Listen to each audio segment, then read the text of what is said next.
Hello again everyone, this is my second vlog for the Journalism City website, and the video today is going to be something a bit different. It's not going to be about the university itself, but in fact the minefield that is UCAS. First thing I noticed about UCAS, and I'm fairly sure that other people out there thought this too, but you go on the website and I literally just thought to myself, this looks like it's fresh from the 90s. I mean, the palette is black, white and red. There's no other colours. I know I'm being really pedantic about this, it's not an art website, but it's just something like, oh, you just want it a bit presentable. When I'm deciding my future, I want something good to look at. The second thing is that in order to navigate the website, you probably need some kind of degree in astrophysics or law, or preferably English language. In fact, the best example I can give to describe this difficulty is the apply button that you need to click in order to apply to universities. Now you click on the student page link, so far so good, it's big, it's bold, oh yeah, I can click that, I know what a student is. Then it brings you to the next page and you think, where on earth is the apply button gone? And the answer to that question is that they've put it in a box of text, a little red link about that small.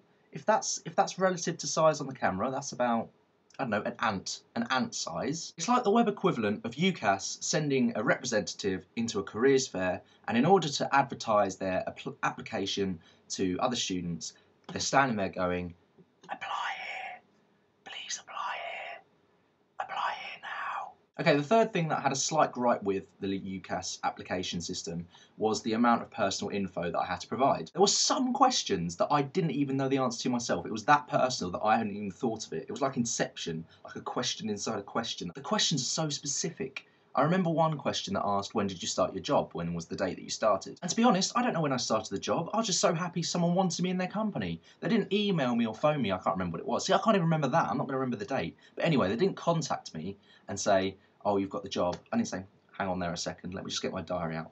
I'm pretty sure UCAS is going to ask me this question later. The fourth thing I remember about UCAS, and this was something I actually found quite funny, was the usernames they give you. Everyone I know that used UCAS had a username that was their name but with the end cut off. For example, mine was Callum Winterford rather than Callum Winterford. And to me, that gives me the impression, in my head anyway, this probably didn't happen to anyone else, but in my head, it gave the impression that a UCAS worker was sitting there typing in the usernames and they were going, Callum Winterford. They'd just been shocked or something. Something had happened and they'd forgotten and they'd entered the username. But that's probably just me.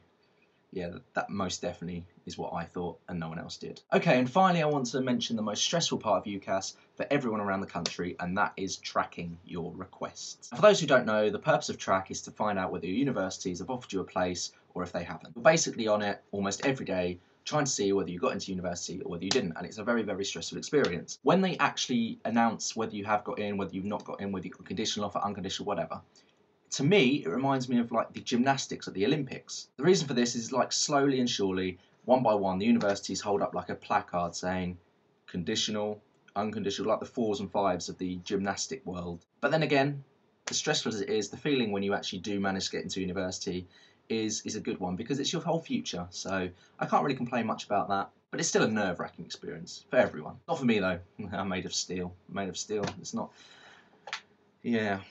Okay, so that's video number 2. I hope you enjoyed it.